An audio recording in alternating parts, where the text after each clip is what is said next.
इधर कोटा बूंदी लोकसभा क्षेत्र से भाजपा प्रत्याशी ओम बिरला ने नामांकन रैली के जरिए जोरदार शक्ति प्रदर्शन किया। बिरला की नामांकन रैली में मुख्यमंत्री भजनलाल शर्मा के साथ भाजपा प्रदेशाध्यक्ष सीपी जोशी, उप मुख्यमंत्री डॉक्टर प्रेमचंद बैरवा, कैबिनेट मंत्री किरोड़ी लाल मीणा के अलावा मंत्री, विधायक और पार्टी पदाधिकारी मौजूद रहे।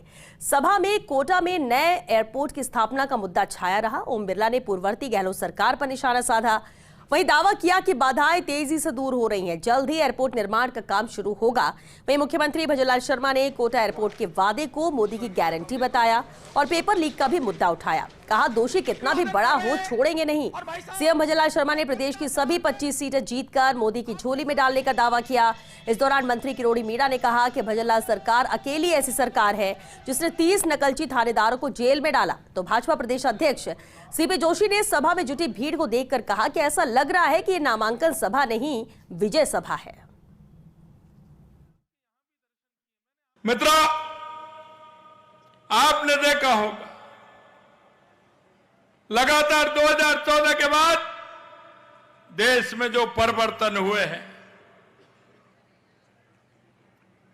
जिन विषयों को लेकर के, जिन मुद्दों को लेकर के देश के यशस्वी प्रधानमंत्री नरेंद्र मोदी जी ने इस देश में परिवर्तन लाने का काम किया है। पूरे देश के अंदर एक अवधारणा बनी हुई थी कि राजनीतिक दल आते थे, चुनाव के अंदर झूठे वायदे करके चले जाते थे, भ्रष्टाचार की कहानियां लिखी जाती थी, आतंकवाद से देश परेशान था, तुष्टीकरण के आधार पर देश को चलाते थे। विश्वास और विकास को आशीर्वाद देने के लिए ये जनता जनार्दन कार्यकर्ता आपके बीच आए हैं और हम सब लोग ये कोटा के विकास की बात नहीं, राजस्थान के विकास में भी अगर किसी व्यक्ति की महत्वपूर्ण भूमिका रही तो श्री ओम बिरला जी की रही है। इन 5 वर्षों में नरेंद्र मोदी जी के नेतृत्व में जब भी कोई समस्या और विकास की बात आती थी तो आदरणीय ओम बिरला जी माननीय मंत्रीगण को अपने पास बुलाकर सभी सांसदों से बातचीत करके उस क्षेत्र के विकास को मूर्त रूप देने का काम करते थे। आज हमारे बीच में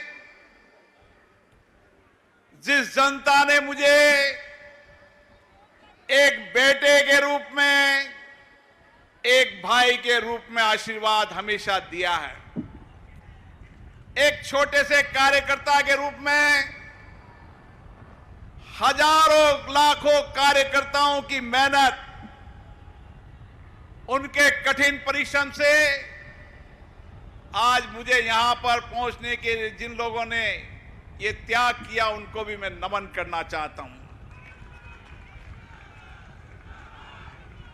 मेरे परिवारजनों, कोटा बूंदी संसदीय क्षेत्र मेरा परिवार रहा है। जब से मैं चुनाव लड़ा हूं 2003 से, जिस तरीके से एक बेटे और भाई के रूप में आशीर्वाद दिया है, यही है मेरी ताकत है, यही मेरी प्रेरणा है। अपने बिरला जी कोटा बूंदी से लोकसभा का चुनाव लड़ रहे हैं और आप ये भी अच्छी तरह से जानते हैं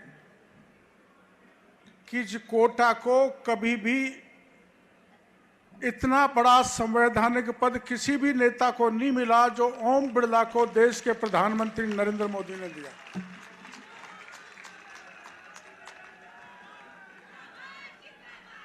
तो आप समझ सकते हैं